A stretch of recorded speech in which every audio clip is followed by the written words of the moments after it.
Marc, chapitre 9. Il leur dit encore: Je vous le dis en vérité, quelques-uns de ceux qui sont ici ne mourront pas avant d'avoir vu le royaume de Dieu venir avec puissance. 6 jours après, Jésus prit avec lui Pierre, Jacques et Jean, et il les conduisit seuls à l'écart sur une haute montagne. Il fut transfiguré devant eux. Ses vêtements devinrent resplendissants et d'une telle blancheur que personne sur la terre ne peut blanchir ainsi. Élie et Moïse leur apparurent. Ils s'entretenaient avec Jésus. Pierre prit la parole et dit à Jésus: Maître, il est bon que nous soyons ici. Faisons 3 abris, un pour toi, un pour Moïse et un pour Élie.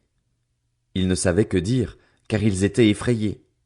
Une nuée vint les couvrir, et de la nuée sortit une voix: Celui-ci est mon fils bien-aimé. Écoutez-le. Aussitôt les disciples regardèrent tout autour et ils ne virent plus que Jésus seul avec eux. Comme ils descendaient de la montagne, Jésus leur recommanda de ne dire ce qu'ils avaient vu à personne jusqu'à ce que le Fils de l'homme soit ressuscité. Ils retinrent cette parole, se demandant entre eux ce que signifiait ressusciter. Puis ils lui posèrent cette question: Pourquoi les spécialistes de la loi disent-ils qu'Élie doit venir d'abord? Il leur répondit: Élie doit venir d'abord pour rétablir toutes choses. Et pourquoi est-il écrit, à propos du Fils de l'homme, qu'il doit souffrir beaucoup et être méprisé? Mais je vous le dis, Élie est déjà venu et ils l'ont traité comme ils ont voulu, conformément à ce qui est écrit à son sujet. Lorsqu'ils revinrent vers les disciples, ils virent autour d'eux une grande foule et des spécialistes de la loi qui discutaient avec eux. Dès que les gens virent Jésus, ils furent surpris et accoururent pour le saluer. Il leur demanda: De quoi discutez-vous avec eux? Un homme de la foule lui répondit: Maître, je t'ai amené mon fils qui a un esprit muet.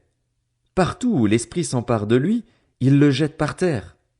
L'enfant écume, grince des dents et devient tout raide. J'ai prié tes disciples de chasser l'esprit et ils n'ont pas pu. Génération incrédule, leur dit Jésus, jusqu'à quand serai-je avec vous? Jusqu'à quand devrais-je vous supporter? Amenez-le-moi. On le lui amena. Dès que l'enfant vit Jésus, l'esprit l'agita avec violence. Il tomba, et il se roulait par terre en écumant. Jésus demanda au Père: Depuis combien de temps cela lui arrive-t-il? Depuis son enfance, répondit-il, et souvent l'esprit l'a jeté dans le feu et dans l'eau pour le faire mourir.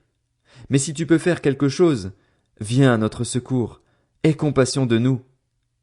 Jésus lui dit: Si tu peux. Tout est possible à celui qui croit. Aussitôt le père de l'enfant, en larmes, s'écria: Je crois, Seigneur, viens au secours de mon incrédulité.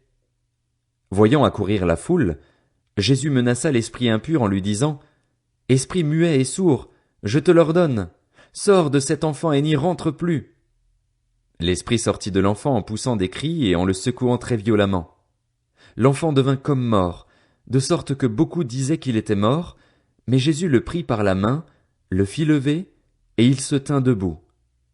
Quand Jésus entra dans la maison, ses disciples lui demandèrent en privé: Pourquoi n'avons-nous pas pu chasser cet esprit? Il leur dit: Cette espèce-là ne peut sortir que par la prière et par le jeûne. Ils partirent de là et traversèrent la Galilée. Jésus ne voulait pas qu'on le sache, car il enseignait ses disciples et il leur disait: Le Fils de l'homme sera livré entre les mains des hommes. Ils le feront mourir et, 3 jours après avoir été mis à mort, il ressuscitera. Cependant, les disciples ne comprenaient pas cette parole et ils avaient peur de l'interroger. Ils arrivèrent à Capernaüm. Lorsqu'il fut dans la maison, Jésus leur demanda: De quoi discutiez-vous en chemin? Mais ils gardèrent le silence, car en chemin ils avaient discuté entre eux pour savoir qui était le plus grand. Alors il s'assit, appela les 12 et leur dit: Si quelqu'un veut être le premier, il sera le dernier de tous et le serviteur de tous. Il prit un petit enfant, le plaça au milieu d'eux et, après l'avoir pris dans ses bras, il leur dit: Celui qui accueille en mon nom un de ces petits enfants, c'est moi-même qui l'accueille, et celui qui m'accueille, ce n'est pas moi qui l'accueille, mais celui qui m'a envoyé. Jean lui dit: Maître, nous avons vu quelqu'un chasser des démons en ton nom, et nous l'en avons empêché parce qu'il ne nous suit pas. Ne l'en empêchez pas, répondit Jésus, Car personne ne peut faire un miracle en mon nom et aussitôt après dire du mal de moi. En effet, qui n'est pas contre nous est pour nous. Et celui qui vous donnera à boire un verre d'eau en mon nom, parce que vous appartenez à Christ, je vous le dis en vérité, il ne perdra pas sa récompense. Mais si quelqu'un fait trébucher un seul de ces petits qui croient en moi, il vaudrait mieux pour lui qu'on attache à son cou une grosse meule de moulin et qu'on le jette à la mer. Si ta main te pousse à mal agir, coupe-la. Mieux vaut pour toi entrer manchot dans la vie que d'avoir les deux mains et d'aller en enfer, dans le feu qui ne s'éteint pas, là où le ver ne meurt pas et où le feu ne s'éteint pas. Si ton pied te pousse à mal agir, coupe-le.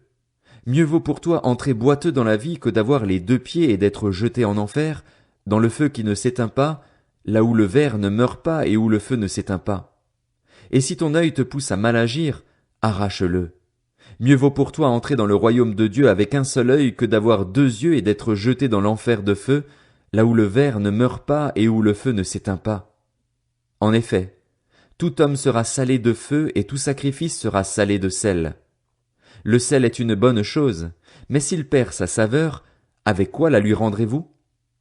Ayez du sel en vous-même et soyez en paix les uns avec les autres.